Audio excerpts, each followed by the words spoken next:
Hey, we're live here with Odd Musings on the That's using the right. StreamYard. We're back. We're in week 2 of shelter in place, and we're live Yeah. and kicking. Yeah, episode 147. We're here to talk about a great show here this week. Picard. We're going to talk about Picard today. Hard. Yay, there he is. And that Engage.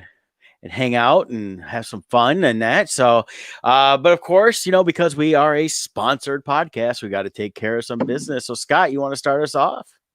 Yes, Team Titans of Real Estate. Why? Because you matter. Team Titans specializes in the real estate markets of Macomb, Oakland, and Wayne counties. And while technology is always advancing and evolving and giving us more and more tools at our disposal, we never forget it's a people business and that relationships come first. And that's what we do. With each and every one of our clients, our relationships with you are our top priority. There's a lot going on in real estate right now with the shelter in place, order active. We can't really do showings like we used to, but we're adapting.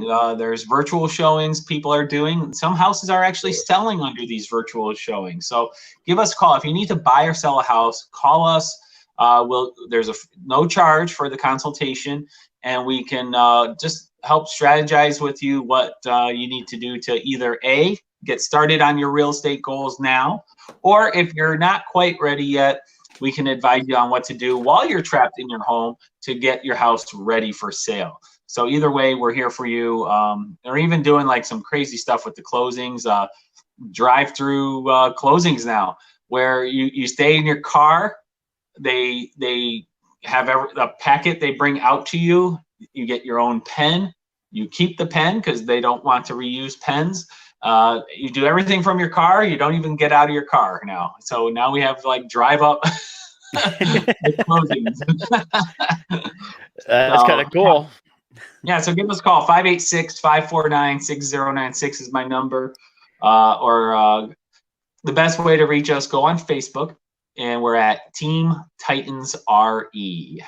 And then, of course, got the website here. I'm scrolling on the bottom for watching the video that you can check out there as well. We have links at our online presence at oddmusings.com.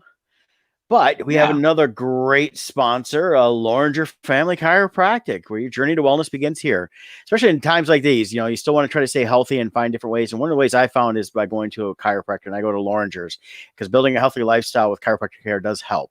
They take great pride in providing the finest care to each and every patient. They offer on-site digital x-rays, massage therapy, orthotics by foot levelers, young living essential oils, aromatherapy, full line of items, all in a family-oriented environment. Located in Belleville, Michigan and Dexter, Michigan. Give them a call, 734-697-4244. Visit them online at LoringerFamilyChiropractic.com. Of course, we do have that link over at Odd Musings. Gotta tell you, I'll be talking a little bit about how the working and how things are looking at stores, but I've been very sore the last few days, but I felt really crappy yesterday when I got up in the morning, ran some errands, but once I got adjusted in the afternoon, I felt 100 times better. So it's definitely something that's keeping me healthy as I'm fighting off not just coronavirus, but any illnesses and things like that. So definitely check out chiropractors in your area. If you need some recommendations, get a hold of Loringer's. They'll definitely help you out with that. But we also are sponsored by Stony Creek Hemp, and I've got them on my screen there, Brett, if you could share that. Yeah. And so you can visit their website at stonycreekhemp.com. This is their website right here. You're looking at it right on the screen. But through their website, you can do quite a bit here. You got here they talk a little bit about themselves where you can get them, but you can go right to their online store. And look at this. It's all 100% quality CBD products, and you can shop right on their store here. They got their topical cream. This is what Brett and I use so much here. The topical cream, it does an amazing job. It's got beeswax as its base, which all the beeswax is 100% organic. And yeah. Now the product itself is not certified organic, but they use a certified organic base. Ingredients. Yeah, the ingredients are. So these are some of the things that we do here. The topical cream we highly recommend, and then also we have the oil here. The hemp oil works amazing, does a great job there. People use it for all kinds of issues. My brother the other day, because his topical cream was running low and he has to get the fresh one in. Yeah. Since he was out of the topical cream, he actually took a drop of that and put it on the outside of the skin and rubbed it in, and he said it worked amazing. So he applied it on the exterior of his skin, and he said he actually felt like it did even more than the topical, which it's 500 mgs versus 125. So yeah, it does work. I use that every day for to avoid headaches and migraines. It helps out with that. And if I do get one, I take some of that, and within 20 minutes, it's usually pretty much gone. So it works really good on a lot of different aspects too. So yeah, and you can see some of their other products here. They got pet oils for the pet, lip balm. Did you ever get your beard oil? I did. I used it. I think I just don't maintain my beard. I'm lazy on my beard. I'm just bad at it. Yeah. I don't know how all the hipsters do it with their beards. Yeah. But, and then last but not least, they have a page here just talking about what is the hemp plant and what is industrial hemp. And, like we've said before, it's not marijuana. It's industrial hemp. There's no THC in it. Yeah. And it's even tested by the federal government to make sure that if there is a certain percentage of THC in it, they have to actually destroy the whole crop, right, and start over. So this is not to get high. But it is an all natural product that really, really does work. I cannot praise it enough for how much it's done for me and my feet and some other pain issues I've had. And this is something that you initially would never have tried if Connie the Comic-Con mom had insisted. Yeah, I'm not into this kind of stuff, to be honest. I mean, there's a lot of stuff out there, and a big part of it is, it's not that I don't believe stuff works. It's just, I don't believe in a lot of companies. A lot, like I sell Shackley products, for instance. They are high quality in what they use, but there's a lot of vitamins out there who they are horrible companies. A lot of the cheap mass-produced stuff is cheap and mass-produced. A lot of fillers and stuff like that. I learned that because having done Amway off and on for the years, and I do with Nutrilite, they want natural products. Yes, right. You get what you pay for, and so you don't know who's producing these things, but you do know who's producing Stony Creek Hemp, because they're a small family-owned Michigan-based farm. Yep. We've met them ourselves. He was on episode 117. 117, that was it. Yeah. So you can meet them on there, listen to that interview. But they put quality into their product, and that's why it works. So yes. Check them out, stonycreekhemp.com. Yep. Definitely great sponsors of ours. We have some great sponsors. We're very happy they're just still with us here during this time, and we're going to keep scrolling the banners at the bottom for them, so that way as you're going through, you can see who sponsors the show. So but I don't know if you know or not, there was some breaking news today. Which one? It seems like every time I turn around, there's breaking news. So I know that there was breaking news, and I'm going to pull it up here so that you can see it here. Hold on here. Here it is. I'm going to pull it up here. Yeah. Okay, let me share the screen so you can pop it up as a surprise to everyone. But this is the breaking news of the day. Here you go. Well, it's dated 5 years ago. Yes, but it's a April Fool's. So yeah, I got fooled today. Yeah, I got fooled today. Legion M, who did the Jay and Silent Bob reboot movie, and they've been kind of sponsoring movies. You can buy into them, basically. Said they were doing a new Firefly project. Here's the trailer. You click it, and it's about actual Fireflies, so it's not the fandom. They're right. So you're gonna get all day the media stuff about, hey, they're bringing this show back. They're bringing that movie back. We're releasing this thing for free. Everybody gets a free donut or whatever, and that's not true. And yeah, let's see if there's any funny. I don't know if there's any certain things that are, like, right now you got the politically correct crowd out there. Like I see on CNN, they're telling you not to do April Fool's pranks because they're just not funny anymore. Yeah. And so you got the no fun crowd coming out. Well, I think that depending on what you do, the stuff like, oh, we're going to do a Firefly series. Oh, I gotcha. Here's the real series. It's about actual Fireflies and not the ship and not the crew. I found that funny. I never Right. liked the ones that people, since social media really took off, where they post stuff about, like, you see women post about, being pregnant or not being pregnant or something, weird like that. Right. Those are never funny, but having a little fun with people, especially now with everything going on, is something people need. They need a little brevity. They need to laugh. They need to forget the fact that all CNN wants to really talk about is that they're projecting up to 250,000 deaths in the United States unless we change certain things. Right. Like here, I found an article. This one's actually dated 2 hours ago, Okay. and it's a roundup of the April Fool's Day jokes that people have done. You can share it if you want, Brett. So this is for video games and stuff. So Oh, okay. yeah. So here you see. Let's see. What do we got here? Things are about to get a whole lot smaller. So they're just showing some funny things here. Oh, the weapons and the people. The games are saying they're doing these mods that are gonna. Overwatch I think was funny because they were adding googly eyes to everybody in the game. So here you see the different characters, and googly eyes are put on everybody. Oh, see, and stuff like that's fun. I think stuff like this is a good little prank and stuff like that. Let's see, Call of Duty. Let's see. They said this is one of their better ones. The infamously small map shipment can now be played as a 10v10 death match. I don't know what that means because I don't play the game. So, anyways, if it's 10v10, it's probably 10 people versus 10 people. So, new spinoff instead of the boys. Amazon Prime announced The Good Boys. New series coming out. Yeah. That's funny. DuckTales. Okay. Quack shots. Quack shots. There we go. So that's funny. And what's this one here? Anyway, so there's things all over the internet. Beware, it is April 1st. So even though it's, we got some seriousness going on in the country, you still got to have fun. I mean, come on. If you like it too serious, what's the point?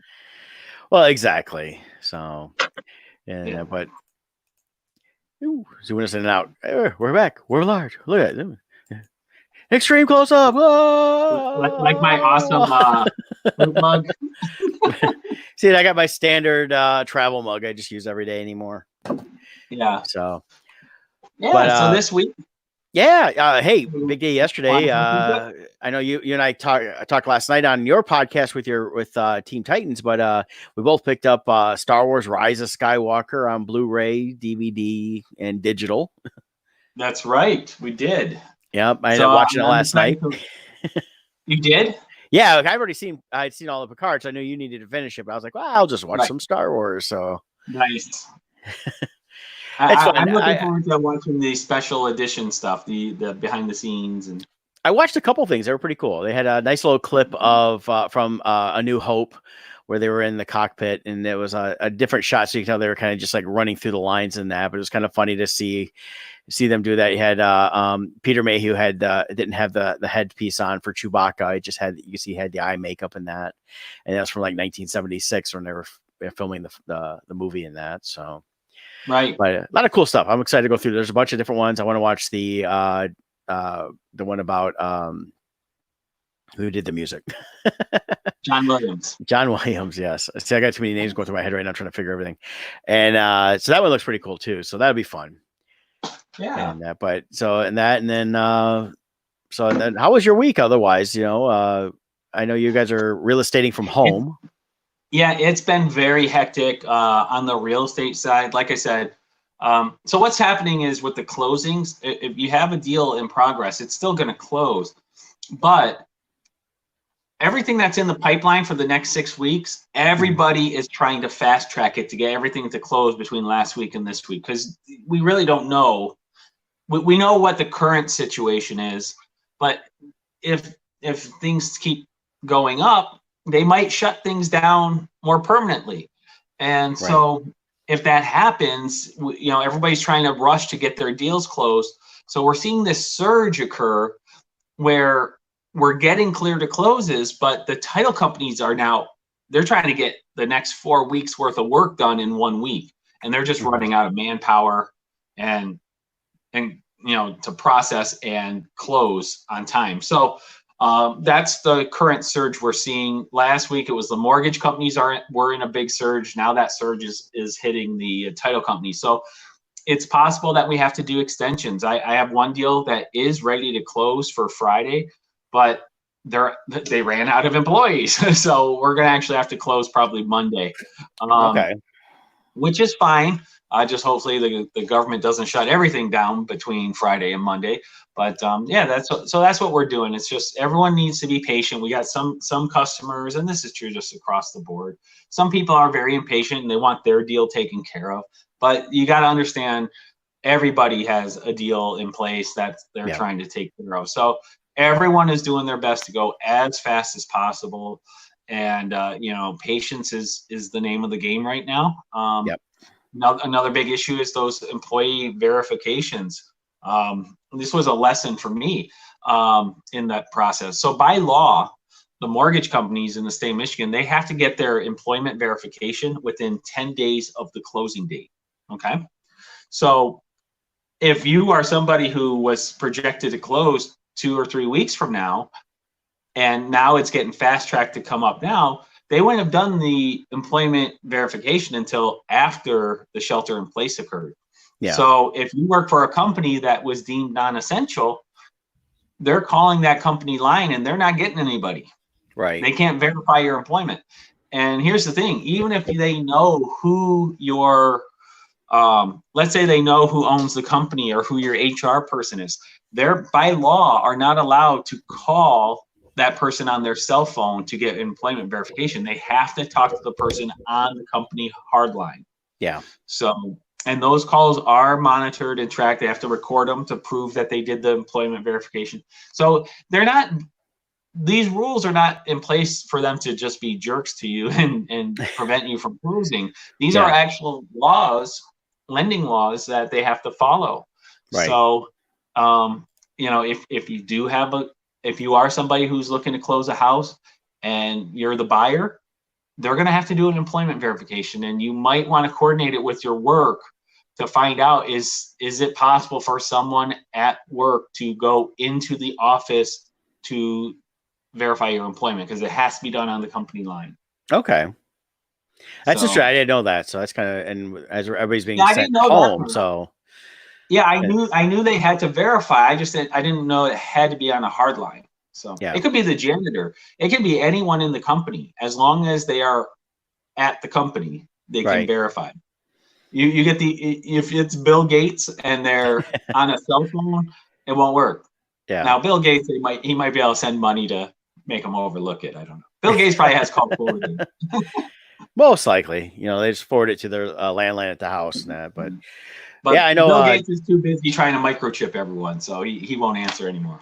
Yeah, I know a lot of companies they're sending their people home to work from home, and they're forwarding lines to them. They have them set up through digital means of doing that. So it's all kind of a different world right now we're having to deal with, especially when you're dealing with the legality stuff. So definitely it's good to know that stuff.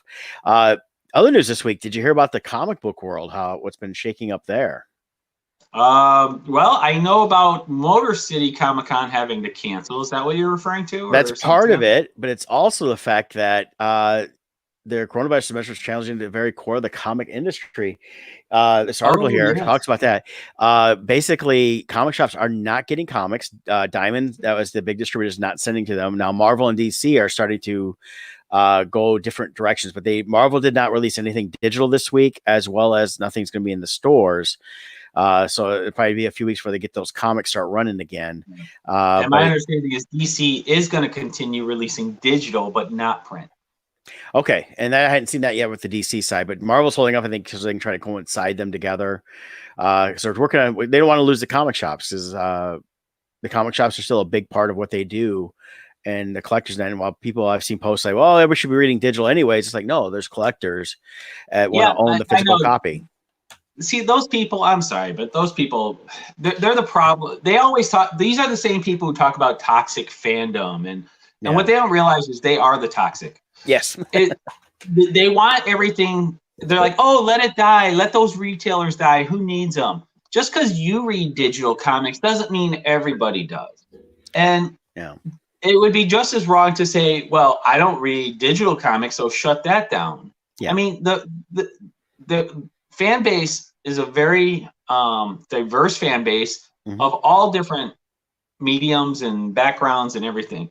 And to just say, well, shut down those comic shops, these people don't get it. They really don't. Yeah. You know, they annoy me.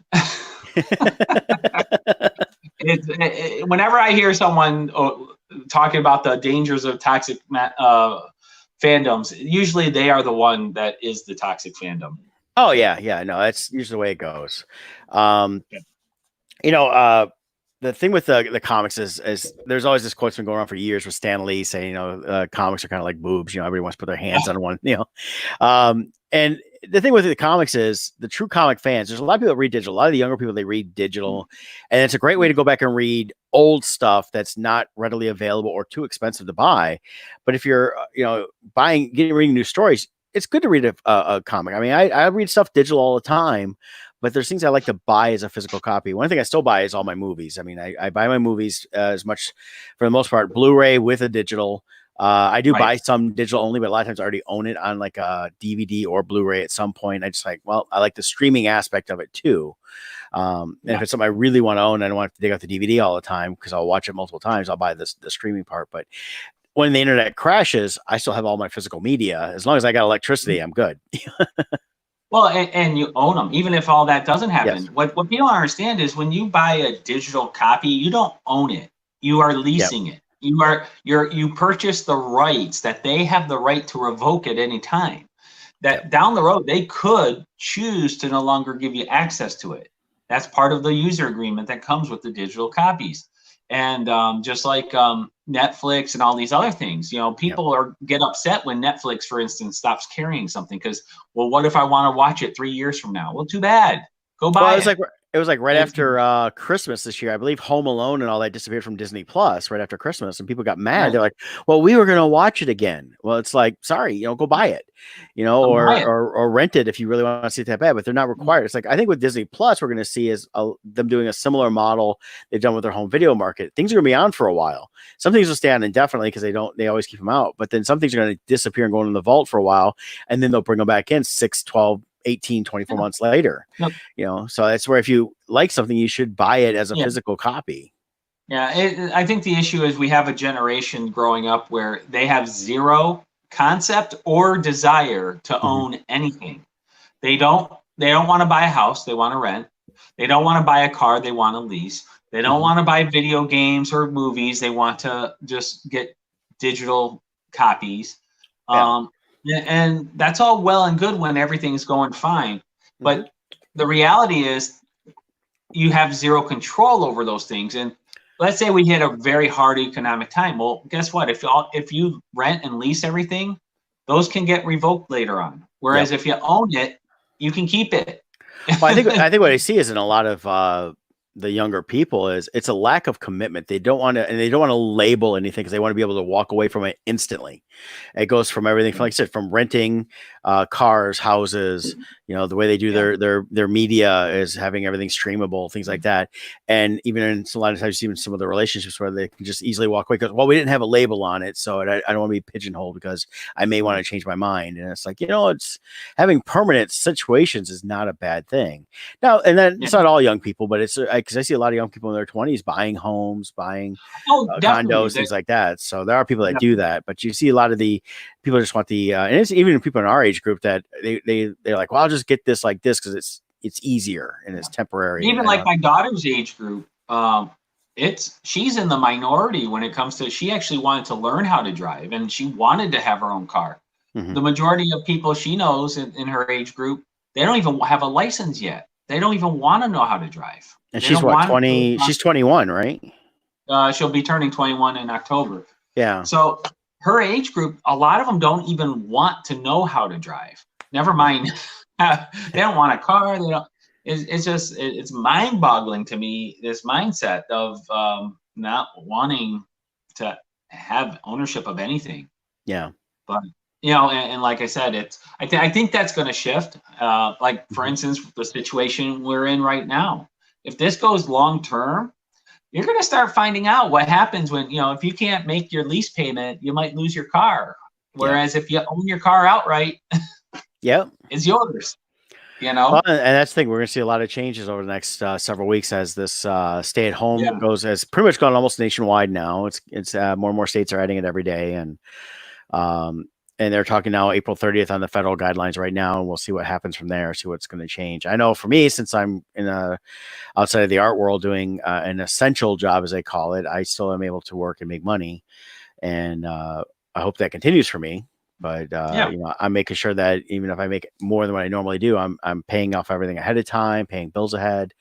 I paid off my entire month of April yesterday, and so now anything I make the next few weeks is just bank, and then I'll pay off as soon as my bills come due for May. Pay that off as soon as possible. It's just staying ahead of the game because this is gonna be a long-term thing for a while, and it's gonna take time for people to recover financially for lost wages and stuff like that. Fortunately, though, there has been some step ups and there's different things available through unemployment and stuff like that. So hopefully a lot of people are still able to continue on and get back to work once all this is done and over with. So definitely. But interesting times. But I know we've been we talked last week, we teased, and we're going to be talking a little bit about Picard. So Scott finally finished that up last night. I finished it up. I did. Yep. It was nice to see the gang. Jean-Luc Picard is a beloved character in the Star Trek universe, and I think the part that strikes me most about it, though, is how much older Patrick Stewart seems than William Shatner. Well, and they kind of played him that way.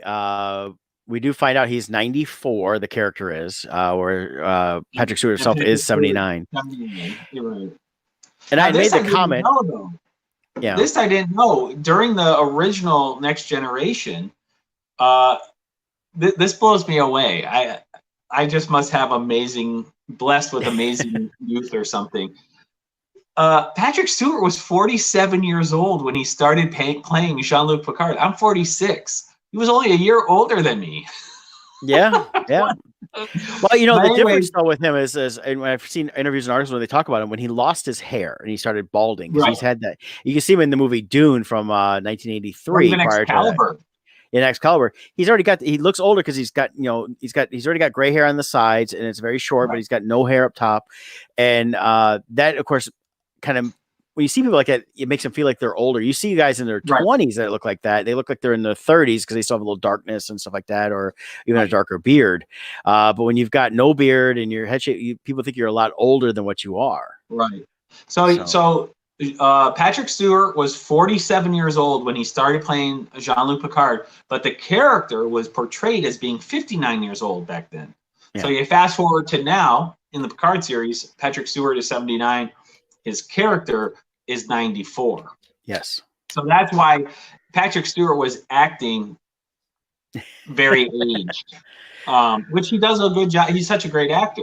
Well, I think part of it too is not even the fact that he was 94. They also revealed, and spoilers for everybody. We are giving some spoilers here. We find out halfway through the series, they had alluded to something, but he's got a brain abnormality going on, tied into his age, and and he still has remnants of being a Borg. So in fact, that the Borg themselves that recognize him as Locutus, he was getting flashbacks throughout the whole series. But they had this whole thing where he's got like a brain abnormality, and that, of course, I think added to the slowness and the aging he had, and because he wasn't, because I thought he definitely looked older. So and he did a good job of portraying like a slight dementia, like might have been setting in or something. Also, he did great. Patrick Stewart's a phenomenal actor, and he did a phenomenal job in this show. Yeah, he did the same thing he did with the Logan movie. He played a lot older and a little more decrepit and everything else. Because when I saw him walk past me at San Diego last year, I was like, he didn't look like that. He didn't walk like that. He was, so obviously I knew right away he's putting something on. And then when you find out at the end, after the big battle, great battle scene, by the way. I love they really put a lot into that financially in terms of the special effects. But so we got to see that. But I mean, the whole premise of the show was kind of interesting. It was of course post the movies. Data is gone. He's no longer he did die. They did not try to resurrect him, and but he had he died at the end of the last movie they did together. and then but he's always a part of Jean-Luc's memory, and then we see that quite a bit. And I found it interesting that then we have the whole catalyst is someone shows up, and then come to find out she is a synthetic life form, and that she has a twin sister, and that she is technically, they consider her Data's offspring, though she's not really his offspring, but it's all in that continuation work that we come to find out is from Dr. Sung, which actually was his son from the original, was based on the original one, also played by Brent Spiner. Yes. Yeah, they did a good job. They did a great job of incorporating all the cameos, so it made sense. It didn't just feel forced in; it all flowed. So I thought that they did a good job with that. I mean, we even like seeing Hugh. I wasn't expecting that.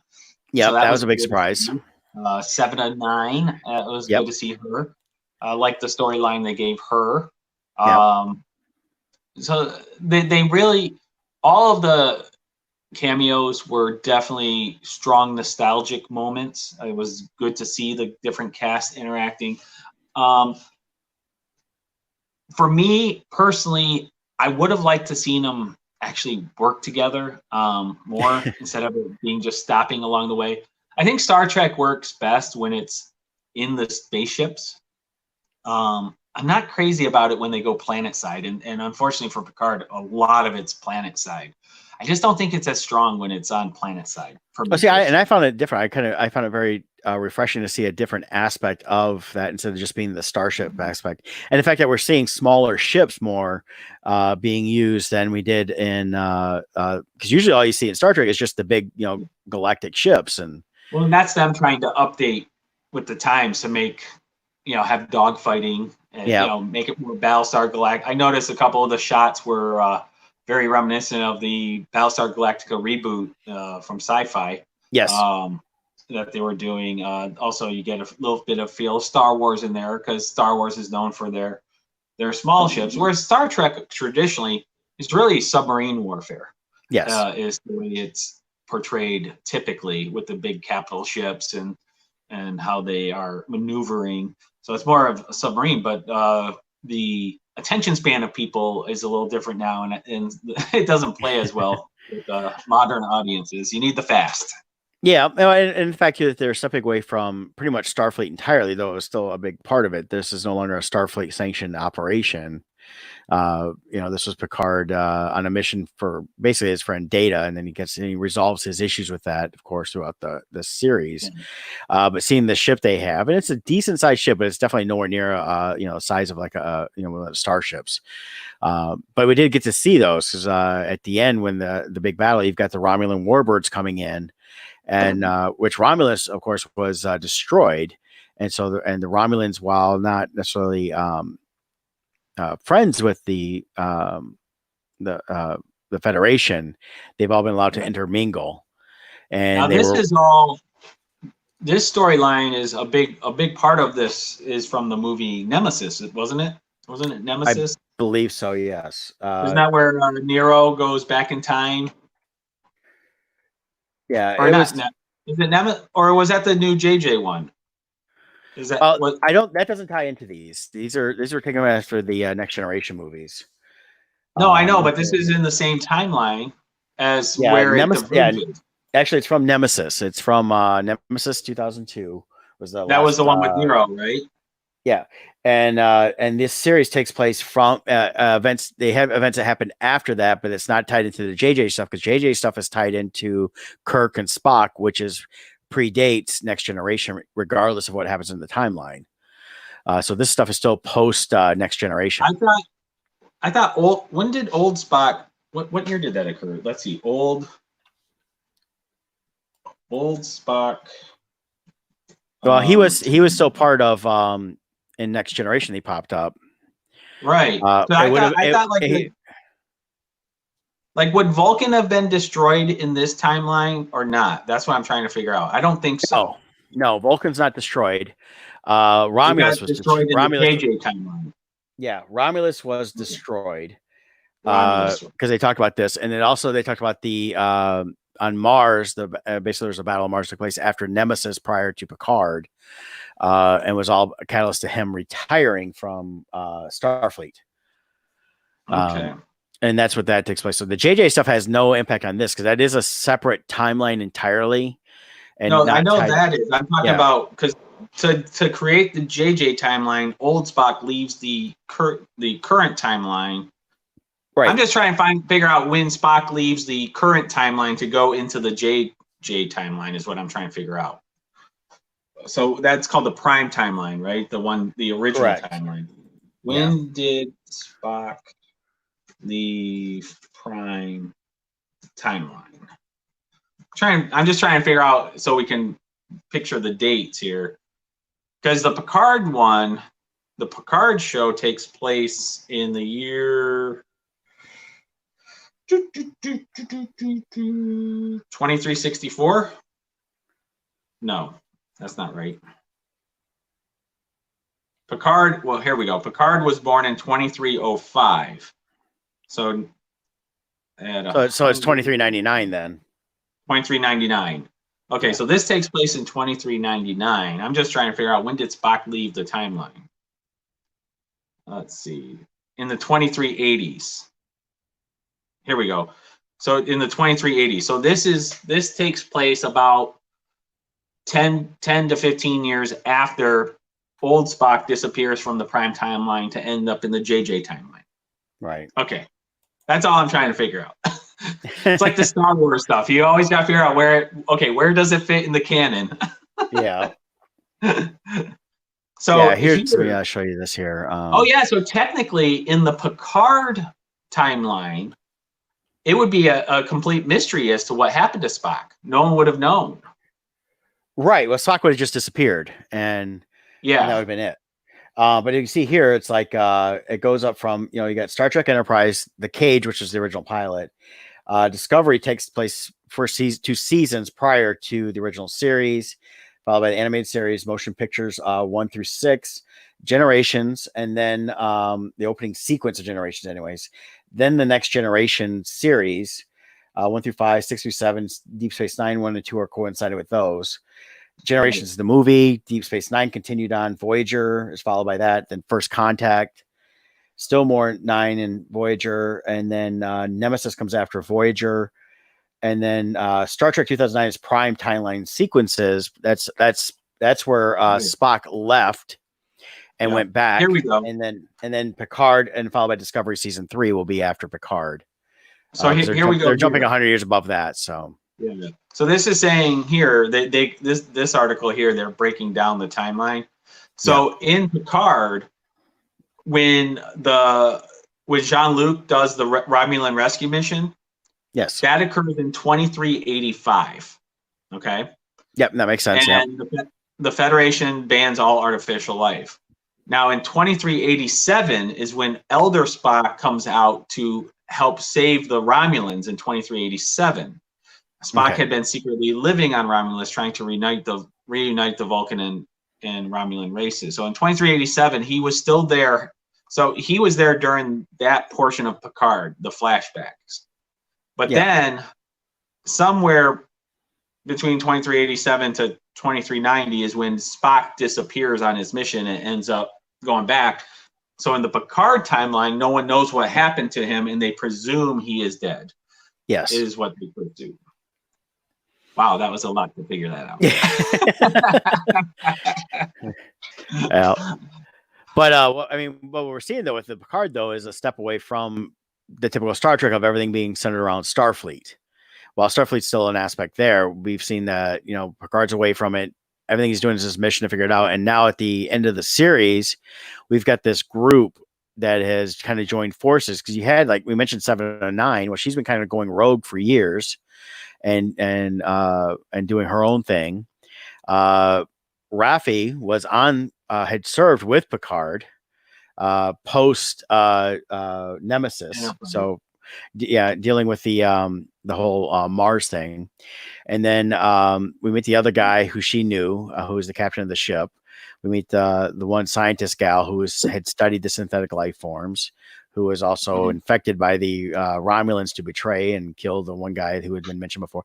But it was interesting seeing the flashbacks to the Star Trek: The Next Generation series, and like with Hugh. I mean, to see Hugh and see the same actor, but now matured and grown up and working on that Borg cube, which was the last cube they knew of, and they were trying to, and they were awakening the Borg people, but they were no longer part of the collective, though they still had that collective memory.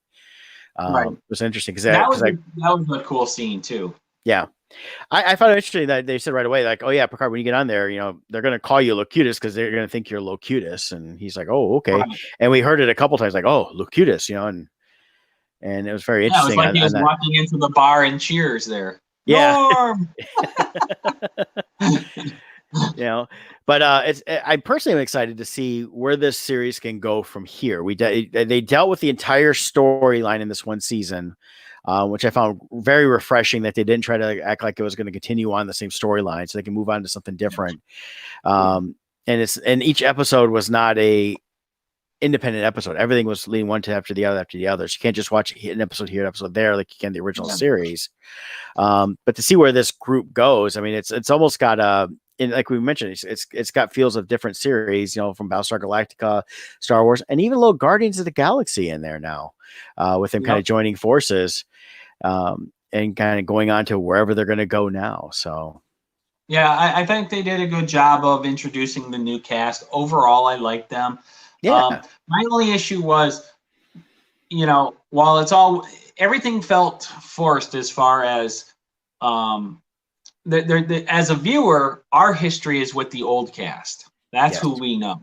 I love the introduction of the new cast. I thought they did a great job.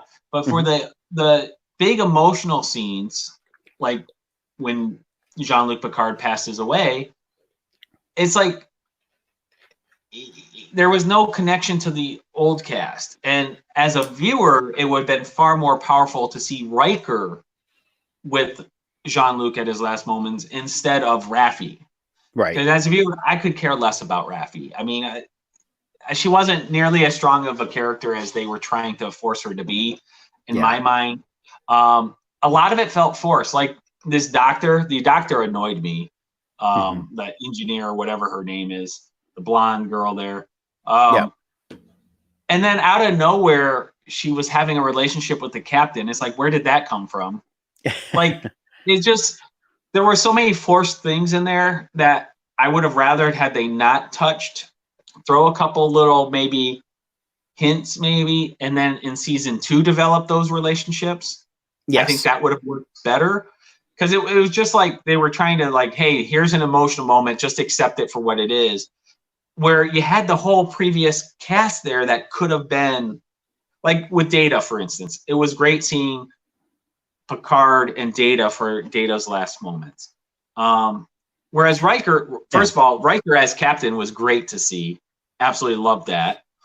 But then he says, see you later, and Picard doesn't say anything. And he just goes. And then that would have been the perfect time, I think, to bring Riker in to be with him for his last moments. That would have meant more to me.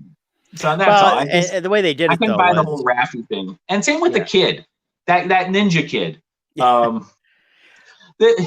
It's like, I'm sorry, but Picard saw him like once 80 years ago. And somehow it's like, you're like a son to me. It's like, I don't know. I couldn't buy it. There was, I think there was more time he actually spent with them, and then he had to leave. And there was, but the thing with that was fine. That never bothered me. Even Rafi didn't bother, because really the goodbye was not seeing him physically die with Rafi there. It was the 10 minutes with Data sitting in the room there, and then we find out this is just the memory.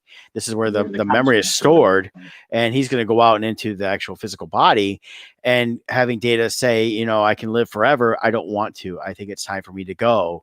I have fulfilled everything I could. He basically, at that point, Data had always been a sentient being, but now he became fully aware. And I think at that point he had developed as best he could, almost a soul as a android as a computer program, and he was no longer just a sentient being. He had assessed beyond that to being true life at that point. And Now, yeah, go now ahead. this is where I think Star Trek is really strong. Both classic Star Trek and current Star Trek is it brings up these kind of topics and it makes you think about them.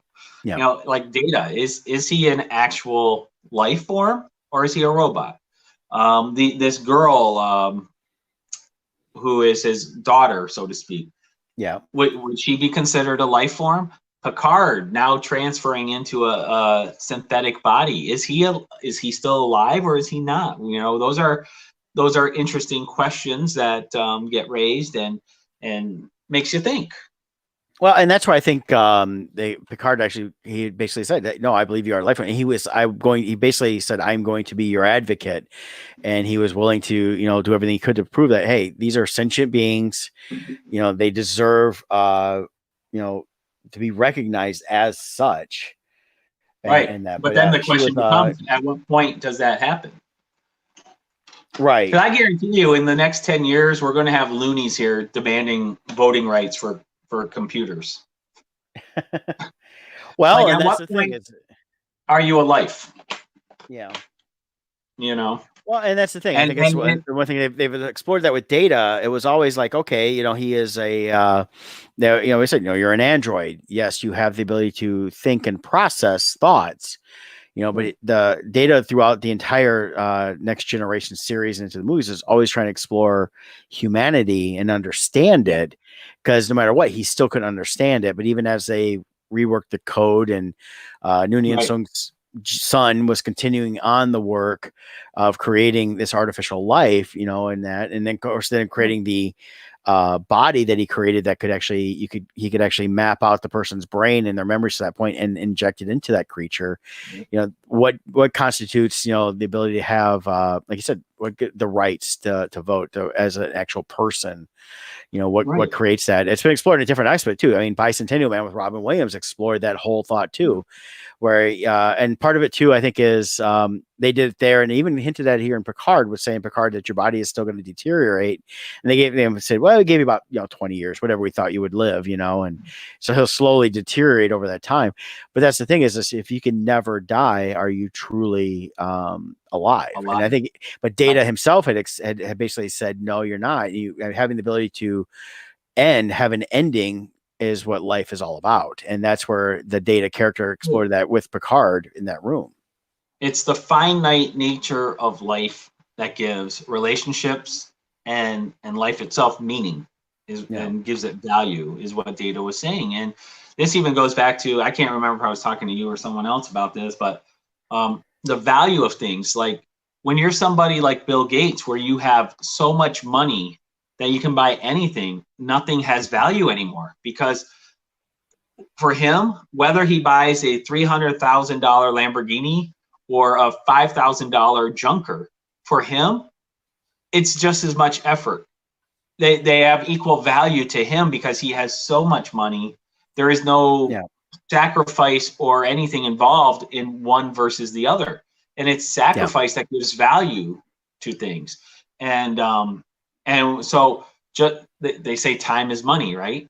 Well, just as unlimited money will reduce the value of things in your life because you can get anything whenever you want, unlimited time also reduces the value of things, because once again, you can be like, I'll call them in 100 years from now because you're going to be I'll there. see them next century. We got time. It's limited money, limited time is what gives things value. And I think they did a really good job with using Data to do that. But it would take somebody like Data who has unlimited time to recognize the value of limited time.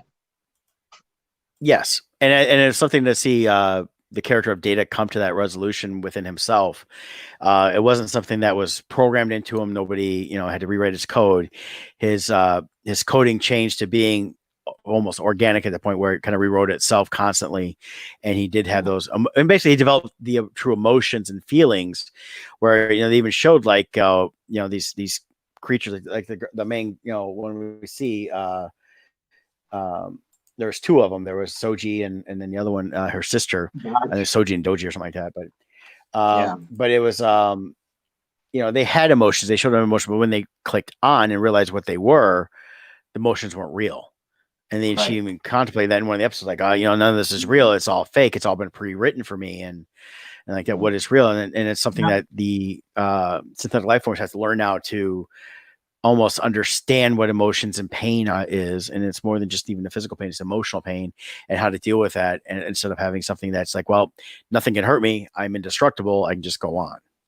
But they also touch upon the difference between synthetic and real with the food and how people are so used to using replicators. And like the one guy, even with replicated food, he would replicate the ingredients and then still bake. And the other people are like, why are you doing that?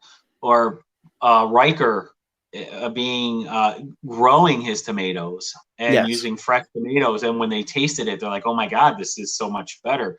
So even in the show, even though they're trying to say the synthetic life form is still authentic life in the basis of the show, they did also make the point that real is still better than synthesized. Well, and if we notice, it was like Picard and Troy, married, they have a child, and they live basically in a remote lifestyle on a planet. And like I said, they're growing their own food. He's got a pizza oven. He's making everything himself. And to see a lot of them step away from the ease of technology to more simpler and realistic, real stuff shows that they recognize the need of it. Although, as soon as Picard said there was trouble, we saw how much technology Riker had in the house. Oh yeah, no, he was ready. He was definitely protected. So he was like John Wick all of a sudden. He had like every weapon available. He's like, what do you need? He's like, I have cannons that can take out starships. I am no mere pizza chef. Yes. But I did like it in the last battle, when they knew they were coming, they knew that stuff was didn't know it was going to be Riker at first. And because they'd sent out the distress and that, and of course, because that's what Picard sent the message out, which was great because that message set up everything they needed to legally protect the planet. And so they stay within the rights. But I just love the way Riker comes in. He's just the same cocky Riker, which is perfect. And he's just sitting there like, yeah, they recalled me. I was like, yeah, they sent the ships. And we see all these giant capital ships showing up that are, just massive. And also most of them look pretty much the same, but I just like the fact that we can see the advances in technology in just the 20 years prior from, when the Enterprise would have been in the last movie and the changes in that, it's kind of was pretty cool to see. But I like the fact that too, that this didn't explore that same old thing. And we're going to see the future of the Federation in season 3 of Discovery, it sounds like, which I haven't watched season 2 yet. But with season 3, that's supposed to take place after Picard. I'm not sure how far away. So we'll see the technology advances. And that for me, that means the ship will finally make sense in that timeline. So also with the merging of the licenses, I think that will also, I think part of Picard here with showing all those capital ships, I think it's going to help get the look of the show in line with where Discovery is going to be. Well, that's good. Also, I liked Riker though when he confronts that person, which she would have known Riker's history. He's like, I am in the most powerful, most heavily armed ship ever built, and please give me a reason. Because keep in mind, every time Riker took over the Enterprise, everybody died, and he usually destroyed the Enterprise in the process. So Riker likes to blow things up. Yeah, and the Star Trek from the Next Generation Enterprise was at that time the most powerful ship in the fleet. Yeah, so it kind of makes sense that he would still have access to the top one. So I did find it interesting, though, there was no mention of a current Enterprise. I think that's something that if they're going to do anything, we're going to see that in a future series, which they've not announced. They've announced the after Discovery season 3, they're going to film was it Section 31 or something like that, and then they've got a Pike series, which is classic Star Trek. Now that I have CBS All Access, I'm going to watch season 2 of Discovery just because of Pike. I want to see. I think he's perfect as Pike, and and I want to see how that goes. So I'm looking up right now. I just want to see if, for Picard, does it mention the new captain of the Enterprise? So this confirmation is no longer captain. Let's see. Okay, there is a prequel novel. So there's a novel that they released that's the prequel to the Picard series. And I believe they did a comic book as well. Okay, let's see here. So here it says it does reveal who the captain of the Enterprise is during this time. Let's see. The new captain of the Enterprise has been revealed. Blah, blah, blah. Let's see here.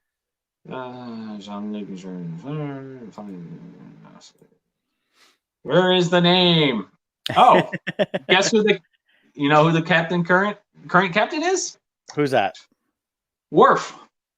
Oh, okay. Worf is the current captain of the Enterprise. All right. Worf's promotion to captain is a major development for the character. And we didn't see Worf in this, did we? Nope, we did not. That actor Michael Dorn, he's always expressed the willingness to come back as Worf. They had a series they almost had greenlit for Worf. Well, he continued on Deep Space Nine, I believe it was. Yep. Yeah, he was on Deep Space Nine, and then he became captain of the what's it called? Not Excelsior. That would be Stan Lee's capital ship. Well, they had I believe they had an Excelsior. Sulu, didn't it? I believe Sulu had that one. Oh yeah, Sulu had that one. But that small ship, Worf was captain of that small ship. It was a heavily armed ship. Anyways, right. But after that was over, about 10 years ago, there was heavy talks of him coming back as Worf for its own series. But it ended up getting sidetracked because of them coming up with plans for a different direction with the JJ films and all that. Mm-hmm. So that's how that got sidetracked. But he was very close to having his own series. Yeah. I was looking to on the Wikipedia on him. He was Deep Space Nine. He was promoted to lieutenant commander. Was with Cisco. So they have alternate versions that happened, books, stuff like that. So yeah. But yeah, so I would definitely like to see. I would like to see him if they wanted to do a new Enterprise with him as the captain. I think it'd be interesting. I'd love it. I'd absolutely love it. Now, so overall, I really liked the show. One thing that kept bothering me though on Picard is I felt like they were trying too hard to say, "Hey, we're allowed to use the F-bomb now," and them dropping F-bomb. It felt forced. It was forced, and it didn't make any sense because this is still the same timeline that would have been the original Star Trek movies from the 80s with the original cast. And Spock says in Star Trek 4, when they were on Earth in our time, they're like, what language are they using? Oh, that's colorful metaphors. They didn't have an understanding of those words. So the way they kept dropping them was like, it doesn't make any sense. You shouldn't be doing that. It kind of takes away from what they were. I mean, it's one of the things where they said, after they said it a few times at first, I was kind of like, did they really say? And it was like, oh yeah, I guess they're swearing through this whole thing. It doesn't always need to be. It doesn't have to be that edgy. I thought it was edgy enough, just the storylines they were dealing with, let alone you don't have to deal with the language. Yeah, with the Roddenberry philosophy behind Star Trek, humans evolved past the need to curse. Yes. And but I think this is also showing. I think this is a definitive line in the sand of, well, we're not Roddenberry. I think that's what that was. Well, yeah, that's kind of part of it too. So, but it's fine if they want to do that. That's just fine with that. But it definitely wasn't necessary, and I think took away from it. And the way they definitely did the series for streaming like this because the episode lengths were not consistent with broadcast. So if they do bring it to broadcast, they're going to have to edit all that out. Two is some of the episodes were like 57, 58 minutes, so they're definitely edited down. Yeah, so that'd be like an hour and a half in TV time. Yeah, but I definitely enjoyed it. Like I said, for me, the departure from to see the universe from a different aspect, I still want to see Starfleet based stories. Going forward, if they want to do another series and tie something in, but seeing Picard now that they're going to kind of go on a mission and they have other stuff to deal with now that's not Starfleet related, I think it's going to find it very interesting on that. And I think in some ways it is going to feel a little Guardians of the Galaxy ish. Yeah, Another thing that I haven't seen really anybody talk about, but I really thought we barely see it in the series, but the look of the new Starfleet uniforms, I really liked how they looked. I thought they looked Yes. sharp. Yeah, that was kind of nice to see that. Um, it's definitely set up. The Picard series is definitely set up. I think the future of what Star Trek could be as a series going forward. We see there's different aspects they can deal with. They've advanced the technology, so when they said to follow something and go from there, they set it up with Picard. Picard seems to be the good launching pad for all these different things they could do with it. Definitely. Another thing to keep in mind too, with when judging Picard, is this is a season one. Season ones are usually tougher. And it usually takes a couple seasons for everything to gel, and move forward, get the chemistry of the cast. So taking into account most of these people never work together, I thought even like I said, I felt some of the relationships felt forced upon the viewer. I felt they did a good job of capturing it within the show, though, to make it believable that these past relationships existed. Yes. Here's So, I'm going to share something here. It's as soon as it comes up. This is we're talking about the uniforms, and there's a little bit of a breakdown from last year, May 19th. You can see the dates on that. It shows some of the Starfleet uniforms and the little badges and stuff like that. So badges. Badges. They need some stinking badges. And that, but yeah, I think it's going to be cool. It's the relationship. I really felt it was forced in some ways because I'm wondering, like, if they thought, okay, we got one season, if we get more, great, and they built it up at the end where even though it's Picard, they can continue on if something happens to Patrick Stewart in real life. And so even though things about force, so it's like, okay, now going forward, and they didn't really explain it, but the last 15 minutes from the time that he realizes he's in the synthetic form. And then they leave. They didn't give a time frame, but months had to have passed at that point because they rebuilt the ship, they cleaned everything up, they were all healed, and so the relationships really gelled during that time. We just didn't see that. That speaking of which, now one of the things I didn't like about the show too, it was that magical repair device where all you have to do is imagine, and it can just do the impossible. That. Now I started feeling like more like Harry Potter. I felt very Harry Potterish, and it was created by Noonan in those the synthetic life forms and that. So it's kind of interesting. It was like, okay, so they can just think that, oh, here it isn't. Oh, look, it's fixing it because I'm thinking it. That was a little bit too much. Also, I think what this series also proves is the Avengers exist in the Star Trek timeline. Yes, and that's probably reason I'm wearing my Avengers shirt today. Yeah, because all of their tech was Tony Stark's hollow move things around. Everything was Tony Stark's. Yeah. So that was the other part I didn't care for. Was I'm like, okay, come on, this is the trendy Tony Stark technology. We're going to use it to show how current we are. Like I'm so glad Star Wars did not do that. Star Wars kept their old flip switches, and they didn't say, oh, everything's going to be hologram to show how futuristic they are. It just that part of it didn't feel Star Trek to me. Cool. They started doing that stuff in Next Generation. They went to like just the slider stuff that was all imprinted on the thing, and then with the movies, like the JJ movie stuff like that, they've all gone where, hey, everything's all virtual, and they control all the controls are virtual too. I'm like, you got to have a physical presence. I think that's one thing I like about the Orville, has stuck with the physical presence of that. So I was trying to notice they finally introduced seatbelts. Yeah, it was hilarious. It's like, okay, we don't need them on the big starships, but on our thing, you got to wear seatbelts. And they were automatic seatbelts. Like, here we go, sit down, click, and they went zoop and locked you in. It'd be funny if someone wasn't buckled in and the little light starts dinging. I enjoyed the holograms of the captain also. Yes.